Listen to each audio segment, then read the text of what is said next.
සුබ සන්ධ්‍යාවක් වේවා සියලුම දෙනාට මේ YouTube channel එකත් එක්ක අපේ Facebook ගෲප් එක එකතු වෙලා ඉන්න සියලු දෙනාට සුබ සන්ධ්‍යාවක්. ඉතින් අපි අද කතා කරන්නේ අද තියෙන විතා විශාලම තරගය ඉන්දියා පාකිස්තාන තරගය ගැන. ඉතින් පොඩි ප්‍රිවිව් එකක් අපි මේ තරගය සහ බෑග්ග්‍රවුන්ඩ් එකේම කතා කරලා බලමු. ඉතින් මේ තරගයට හිතුවටත් වැඩි මම හිතන්නේ අර ලෝක කුසලාලයට ලොකු ෆෑන් බේස් එකක් තුනම මේ තරගයත් එක්ක. මොකද මේ රටවල් දෙක ඉන්දියා පාකිස්තානයට තියෙන දේශපාලන මතවාදය මම හිතනවා මේක ලොකු බලයක් කරන්න ඇති. මොකද උන් 26 වර්ල්ඩ් කප් එක පටන් ගන්න කලින් ප්‍රකාශයට පත් කරලා තිබුණ ක්‍රීඩා කරන්නේ නැහැ මේ තරගයේ. විශේෂයෙන්ම පොඩි දෙයක් මතක් කරගන්න ඕනේ පාකිස්තානය දැන් අපි හිතමු ඔවුන් මේ තරගය ක්‍රීඩා කරන්නේ නැහැ. මොකද ක්‍රීඩා කරන්නේ නැහැ කියලා හිතමු. හැබැයි ඔවුන්ට අනිවාර්යෙන් තීරණයක් ගන්න වෙනවා. ඔවුන් නෙදර්ලන්තයේ සමග තරගයේ නිසක වශයෙන් පරාජයට පත් වීමට ගිය තරගයක්. මම හිතන්නේ ඒ තරගයේ නෙදර්ලන්ත කණ්ඩායම ජයග්‍රහණය කළ යුතු තිබු තරගයක්. මොකද මම හිතනවා එදා තරගයේ වැරදි අඩුවෙන්ම කරේ නෙදර්ලන්ත. නමුත් ඔවුන් අවසානයේ ඉතා විශාල වැරද්දක් කරා. ඒක ඔවුන් ඔක්කොම පර්ෆෙක්ට් ඉදිරි කරලා එක වැරද්දකින් ඔවුන්ට තරගයේ මග හරිනවා. මොකද ඒ වඩ පන්දු වෙනවත් අත්හරින්න නැති වෙන්න නිසක වශයෙන් නෙදර්ලන්තය ජයග්‍රහණය කරනවා. එසේ වුණා නම් පාකිස්තානයට නැවත වරක් ඉදලා බලන්න වෙනවා ඔවුන් ඒ ගත් තීරණය හරිද මේ තරගයේ ක්‍රීඩා නොකර ඉන්න කියන එක. ඉතින් කෙසේ හෝ අද තරගයේ පැවැත්වෙන රාත්‍රී 4ට ආරම්භ පිටියේදී ඉන්දියා පාකිස්තාන තරගය. ඉතින් අපි කතා කරමු මේකේ මොන ක්‍රීඩකයෝද හයිලයිට් වෙන්න පුළුවන්, මොන වගේ දේවල්ද එක්ස් ෆැක්ටර්ස් මොනවද, මොන වගේ ක්‍රීඩකයෝ මොන ඉම්පැක්ට් එකක් කරයිද කතා කරමු. ඉතින් කෙසේ හෝ තරගයේ පැවැත්වෙනවා රාත්‍රී 4ට. මම හිතන්නේ ටිකට් මේදිත් බොහෝ දුරට අවසන් සමාජ මාධ්‍ය සැරිසරනවා මංගා ටිකට් 5ක් තියෙන එක දේවල්. ඉතින් කෙසේ හෝ තරගය පැවැත්වෙනවා. ඉතින් තරගයේ බෑග්ග්‍රවුන්ඩ් එක කතා කරද්දී අවසානට ඇවිත් තරග පහම ටීවී තරග පහම ඉන්දියා කණ්ඩායම ජයග්‍රහණය කරා. වෙනතකයි 25 ආසියානු කුසලානය. ඒ පන්දු 20 ආසියානු කුසලානය ඩුබායි ක්‍රීඩාංගණයේ තරග තුනම ඉන්දියා කණ්ඩායම ජයග්‍රහණය කරා. විශේෂයෙන්ම අවසන් මහ තරගයත් විශාකාරී තීරණයක් ලබා දුන්නා පාකිස්තාන කණ්ඩායම විශේෂයෙන් පන්දු බලයෙන්. ඉතින් එතෙන් පටන් අපි කතා කරොත් මේ කණ්ඩායම් දෙකේ ගමන්ම මේ 20 වර්ල්ඩ් කප් එක දක්වා විශේෂයෙන් පාකිස්තාන කණ්ඩායම කතා කරලා යුතුම කණ්ඩායම. මොකද ඉන්දියා කණ්ඩායම ඔවුන් එක කම්බිනේෂන් එකකින් තමයි ක්‍රීඩා කරේ කාලයක්ම. මොකද ඔවුන් ඉන්ජරි මැනේජ්මන්ට් වලට ඇරෙන්න ඔවුන් ක්‍රීඩකයෝ එහෙම දාලා අවුල් කරගත්තේ නැහැ. හැබැයි පාකිස්තාන කණ්ඩායම ලොකු වෙනසක් කරා. මම හිතනවා මේ වෙනස්කම් බලමු අද තරගයේදී ලොකු රෝල් එකක් ලොකු එක්ස්පෙක්ට් එකක් වෙයි කියලා. මොකද ඒ තමයි අපි දන්නවා සල්මන් අලි අගා මේ ෂෝට් ෆෝමැට් එකේදී නැත්නම් ටී20 ක්‍රිකට් ක්‍රීඩාවේදී ඔවුන් ශ්‍රී ලංකාවේ අංක 5 එහෙම නැත්නම් මේ මිඩල් ඕඩ් එකේ යටින් යන ලකුණු ටිකක් ගහන්න මැද පොඩ අල්ලගෙන ඉන්න ඒ වගේ වැඩකට තමයි සල්මන් අලි අගා ඔවුන් යූස් කරේ. ඒකෙන් මට හිතෙනවා සල්මන් අලි අගාගේ අර කරන්න තිබ්බ දේ උන් නැති වුණාද කියලා. ඔව් ටෙස්ට් ක්‍රිකට් ක්‍රීඩාවේදී එම්සි ආකාරයේ දක්ෂතා කරලා තියෙනවා.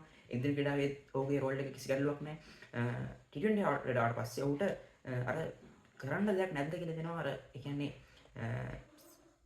පාකිස්තානයේ ප්‍රතිකාරුවන් සහ උන්ගේ තුන්වෙනි වෙලෙන් ගත්ත ඕල්රවුන්ඩර්ස් ගත්තාම සල්මන් අලි අගා කියන්නේ අර කැප්ටන් කමට විතරක් ආපු එක්කෙනෙක්ද කියලා නම් හිතන තත්ත්වයට පත් වෙලා තිබ්බ කන්නේවා. නමුත් ඔවුන්ගේ කලමනාකාරීත්වය තීරණය කරලා තියෙනවා අංක 3 ක්‍රීඩා කරනවා.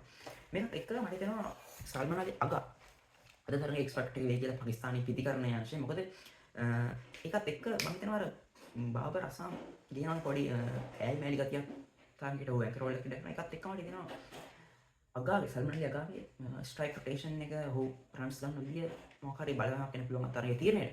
ඒ වගේම සයිඩ් සයිඩ් ෆර්හාන් යන කතා කරන්න නොකරම බෑ. මොකද ඔහු තමයි මම හිතනවා අද ඕපන් එකේදී ලොකු දෙයක් කරන්න පාකිස්තානයේ.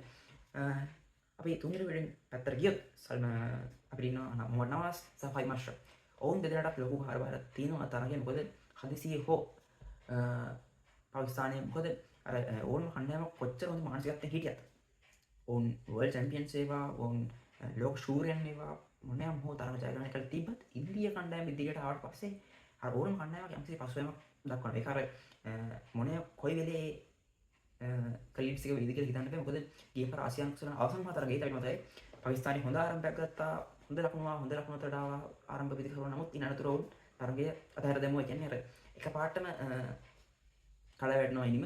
ඒ වගේ තත්ත්වයක් තියෙනවා මේ ඉන්දියා කණ්ඩායමත් එක්ක ශ්‍රී ලංකාවේ. ඉතින් මම හිතනවා අද තරගයේදී මොහමඩ් නවාස් සහ ෆයිම් අෂරෆ් මොන වගේ ප්‍රතිකාරණයක් මැද පෙලින් කරයිද කියන එක මත අද තරගයේ ඒ තීරණය බලපෑට. ඒ වගේම අපි 11 අපි ක්‍රීඩා කරන කණ්ඩායම ගත්තොත් මම හිතනවා අවසන් තරගයේ ක්‍රීඩා කරපු කණ්ඩායමද ක්‍රීඩා කරේ බොහෝ විට උස්මාන් තාරික් ක්‍රීඩා කරයි. මොකද ඔහුත් එක්ක ඇතිලා තියෙන අර මේ මතවාදත් එක්ක මම හිතනවා ඒක අර ගේම් එකේ මම හිතනවා ඔහු ක්‍රීඩා කරොත් මේ ගේම් එකේ තියෙන ඉන්ටෙන්සිටි එක වැඩි. මොකද ඔහුගේ පන්දුවේ විරියුවත් නිමිස් කරලා බාරක් කරන එකත් මම හිතනවා අර තරඟේ ඉන්ටෙන්සිටි එක පවත්වා ගන්න. මම හිතනවා උන් උස්මාන් තාරික් ක්‍රීඩා කරයි.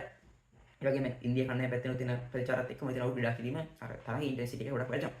ඒකම පන්දු වීම අතින් ගත්තොත් පාකිස්තානයේ මම හිතන්නේ වෙනසක් වෙයි කියලා. උගේ දව පන්දු බලන්නේ තමත් හොඳයි. ඉස්මාන් තාරේකින් මොහමඩ් නවාස් අබ්‍රා රහමඩ් ඒ වගේම වෙග පන්දු වීම ෂයින් ෂාෆ්රිඩි සවුන්ට ෆයිම් අෂරෆ්ගේ රෝල් එක ගොඩක් වැදගත් පන්දු වීමේදී පාකිස්තාන කණ්ඩායම පන්දු යවද්දී. ඉතින් ඉන්දියා කණ්ඩායම පැත්තට ගියොත් මම හිතනවා ඔවුන් අභිෂේක් ශර්මාගේ තරම් ක්‍රීඩා කරන්නේ නැහැ. ඒගොල්ලෝ සංශන්සන් තමයි ක්‍රීඩා කරේ. ඉතින් අතරගේ බොහෝ දුරට අභිෂේක් ශර්මා ක්‍රීඩා කරයි. මොකද ඔහු සිවිය ඉන්ජරි එකක් නෙමෙයි. ඔහු පොඩි තාසනේ ගත්තෙන් පසුවීම නිසා තමයි ඔහු ක්‍රීඩා කරේ නැත්තේ. ඉතින් අතරගේ මම හිතනවා ඔහු ක්‍රීඩා කරයි කියලා. ඒ වගේම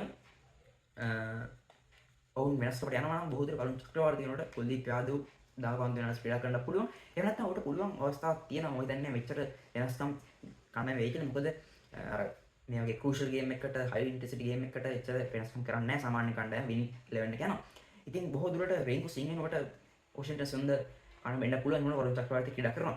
මොකද රින්කු සිං යම් කිසියකට අවුට් ඔෆ් ෆෝම් තත්ත්වයේ ඉන්නේ අවසන් තරඟදී වැළුවම වෙයි. වොෂින්ටන් සුන්දරට තරඟ අද්දකින් තියෙන ආර්යනස් පිටියේ මොකද ඔහු අවසාන වාරට වෙයිදී එක් දින තරඟවල ක්‍රීඩා කරලා ඒකත් එක්ක හිතනවා ඔහුටත් දෙයක් ගන්න මොකද ඔහු තුන්වෙනි ක්‍රීඩකෙක්. ඉතින් කොහොම තමයි කණ්ඩායම් දෙකේ 11ස් දෙක වෙන්නේ. ඒ වගේ ඉන්දිය පිළිගන්නට ගියොත් ඔවුන්ගේ මම හිතනවා අද ලොකු බරක් පැටලලා තියෙන අභිෂේක් ශර්මාට. මොකද ඔහු මුලින් ලබා දෙන ස්ටාර්ට් එක තමයි ඉන්දියා කණ්ඩායම ලබා ගන්න ලකුණු සංඛ්‍යාව තීරණය වෙන්නේ. ඔවුන් ලබා ගන්න ලකුණු 200ද 260ද 300ට යනවා කියන එක තීරණය වෙන්නේ අභිෂේක් ශර්මාගේ ඔහු ලබා ගන්න ස්ටාර්ට් එක. ඉතින් ඒ වගේම මම හිතනවා සූර්ය කුමාර යාදව් තමයි අද ඉන්දියා කණ්ඩායම එක්ස්පෙක්ට් කරන්නේ. මොකද ඔහු තමයි USA කණ්ඩායම තරගයේ අනිත් පැත්ත හැරෙවි. ඒ වගේම මම හිතනවා ඉන්දියා පන්දු වෙන කතා කරන්න දෙන්න ජස්ප්‍රීත් බුම්රා, අක්ෂර් පටේල්, අශ්විත් චින් ඔය තුන් දෙනා ඉවර ක්‍රීඩා කරනවා. ඉතින් ඔහොම තමයි මේ කණ්ඩායමේ ප්ලේයර්ස්ලා ගැන මම දැන් ඉම්පැක්ට් එක වෙන්නේ කියලා. ඉතින් ඒ වගේම අපි දැන් මේ ටීම්ස් දෙක වර්ල්ඩ් කප් එකට ආපුවට කතා කරන්නේ. ඔව්. මම හිතනවා මේ තරගයේ වැඩි වාසි තියෙන්නේ පාකිස්තානට. ඒ ටිකක් අර අමුතු කතාවක්. මොකද ඕන වෙනවා ඉන්දියා ෆේවරිට්ස්. ඔව් ඒක හරි. හැබැයි මම හිතනවා ඔවුන් කණ්ඩායම් දෙකම අවසාන වතාවට ක්‍රීඩා කරේ ඇසෝසියේට් නේෂන්ස් එක. ඉන්දියාව, නැමීබියාවත්, ඇමරිකා කණ්ඩායමත්, පාකිස්තානය, නෙදර්ලන්තයත්, ඇමරිකා කණ්ඩායමත්. හැබැයි මම හිතනවා ඉන්දියා කණ්ඩායම බලාපොරොත්තුෙන් ආපු ඉන්දියාවේ එක්ස්පෙක්ටේෂන්ස් කඩා වැටුණා අවසාන තරගයේදී. මොකද ඔවුන් ආවේ හයි ස්කෝරින් ගේම්ස් වලට. ඒ කියන්නේ ඔවුන් මම හිතුවා ගොඩක් වෙලාට ගොඩක් කටි ප්‍රෙඩික්ට් කරා අවසාන තරග දෙකේදී ඉන්දියාව නිසක වශයෙන්ම 250 300 යයි කියලා. නේ. ඔවුන් ක්‍රීඩා කරපු ආකාරයත් එක්ක නමුත් ඒක වර්ල්ඩ් කප් එකේ ICC එකෙන් හැන්ඩල් කරන පිචස් වල ICC එකෙන් හැන්ඩල් කරන ටූර්නමන්ට් එක කරන්න බෑ කියලා මම හිතනවා මේ කණ්ඩායම වලට තේරෙන්නේ නැති. නමුත් පාකිස්තානයේ අවසාන ක්‍රීඩා කරපු තරගවල සියල්ලම ඔවුන් එකම විදිහේ ක්‍රීඩා ලෝජික් තමයි එකම ගේම් ප්ලෑන්ස් ටිකක් තමයි පෙන්වන්නේ. ඒ කියන්නේ සායේ ප්ලෑන් සාර්ථක වෙලා තියෙනවා. ඒකත් එක්ක මම හිතනවා පාකිස්තානට වැඩි වාසි තියෙනවා. නමුත් අර මම කිව්වේ ඉන්දියා කණ්ඩායම මොන කණ්ඩායම ආවත් ඉන්දියාව ප්‍රතිවාදියා වෙද්දී යම්කිසි ආකාරයක මානසික පීඩනයක් අනිත් කණ්ඩායම දැනෙනවා මේ ඉන්දියාවත් එක්ක ඉස්සෙල්ලා කරන සහ මේ ගේම් එකට. විශේෂයෙන් මේ ගේම් එක ලැබෙලා තියෙන අර අපි කියන ෆෑන් බේස් එකෙන් මේ හැමෝම බලන් ඉන්න මේ තරගේ රිසල්ට් එකදී ඒකත් එක්ක අර සහ සෝෂල් මීඩියා සහ මීඩියා ලබා දෙන ප්‍රෙෂර් එක මේ ගේම් එකේ රිසල්ට් එකට ලොකු බාධාවක් කරේ. කියන්නේ ඒක අර බාහිර පීඩනයක් මේ තරගයට හම් වෙනවා. ඉතින් කොහොමද මේ විස්තරය? ඉතින් අපේ රාත්‍රී 7ට තරගය පැවැත්වෙන්නේ. මේ තරගයේ ගෲප් එකකට කිසි බලපෑමක් නැහැ. අර මේ වර්ල්ඩ් කප් එකේ ඉන්ටෙන්සිටි එක තමයි මේ ගේම් එකේ බලපෑම තියෙන්නේ. ඉතින් හෙට තියෙනවා විශේෂ තරගය ශ්‍රී ලංකාවත් ඔස්ට්‍රේලියාවත් තරගය. අපි ඒක ගැනත් මේ විදිහට කතා කරමු. මොන වෙනස්කම් වෙයිද? කවුරු වෙලෙයිද? මොකද්ද මේ ගේම් ප්ලෑන් එක? දකුණු කීයක් ඕන වෙයිද? සහ පල්ලි ගලේ පැවැත්වෙන රැය තරගයක්. බලමු කතා කරමු හෙට අපි මේ වීඩියෝ එකේදී. ඉතින් එකතු ලයින් ක්‍රිකට් අප්ඩේට්ස් එක. ඉතින් ඔයාලගේ මතෙත් පුළුවන් පල්ලෙන් කමෙන්ට් එකක් දාන්න. මම කලින් කිව්වා වගේ කන්ස්ට්‍රක්ටිව් ක්‍රිටිසිසම් තමයි අපිට වැදගත් වෙන්නේ. පදනමක් සහිත හේතු එක්ක අපි කතා කරමු ක්‍රිකට් ගැන. ඉතින් සබස්ක්‍රයිබ් කරන්න අපේ YouTube channel එක, Facebook එක follow කරන්න. එහෙනම් good luck.